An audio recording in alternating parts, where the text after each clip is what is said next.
అన్నారు అనగానే ఏంటిరా పాప బాబు గారు అంత సీరియస్ గా అంత డీప్ గా చూస్తారా అని నువ్వు ఆ వార్త చదువుతావు కదా. వార్తని చదివించడానికి స్పైసీనెస్ యాడ్ చేస్తారు, మసాలా యాడ్ చేస్తారు. ఆ మసాలా ఇవన్నమాట. అది కానీ ఒకటి సార్, ఇప్పుడు అంటే డైలీ ఈ వార్తలు ఫాలో అవుతుంటే నాకు వచ్చిన డౌట్ ఏంటంటే, నిన్న కూడా మనం అనుకున్నాం దాదాపు ఒక 72% ఎంతో రాశారు, కరెక్ట్గా నాకు నెంబర్ ఐడియా లేదు కానీ 70% సంతృప్తిగా ఉన్నారు ప్రజలు. అది ఇంకా 80% వరకు తీసుకెళ్లాలని బాబు గారు అన్నారు కలెక్టర్లకి, అధికారులకి, వీళ్ళకి అందరికీ. ఒక పక్క వేళ్లే ఏ శాఖ సరిగ్గా లేదు, ఏ మంత్రి సరిగ్గా పనిచేయట్లేదు, అంత అవినీతి అయిపోయిందని వేళ్లే అంటున్నారు.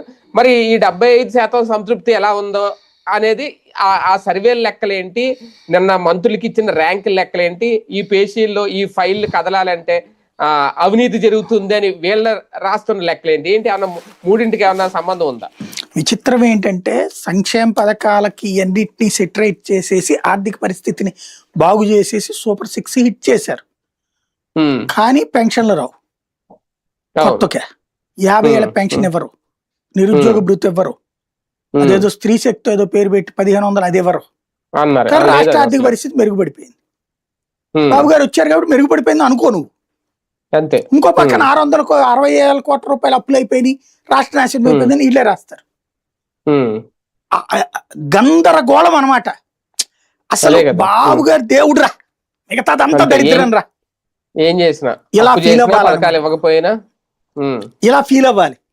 వీటిలో కూడా అంతే. ఇక్కడ ఏమీ జరగకపోయినా ఏదో జరుగుతుంది. విద్యుత్ ఛార్జీలు రెగ్యులేటర్ కమిషన్ తగ్గించమంటే తగ్గిస్తే, నేను విద్యుత్ వ్యవస్థను బాగు చేసి తగ్గించానంటే మరో పక్కనే విద్యుత్ వ్యవస్థ సంక్షోభంలో ఉందని వీళ్ళే రాస్తారు.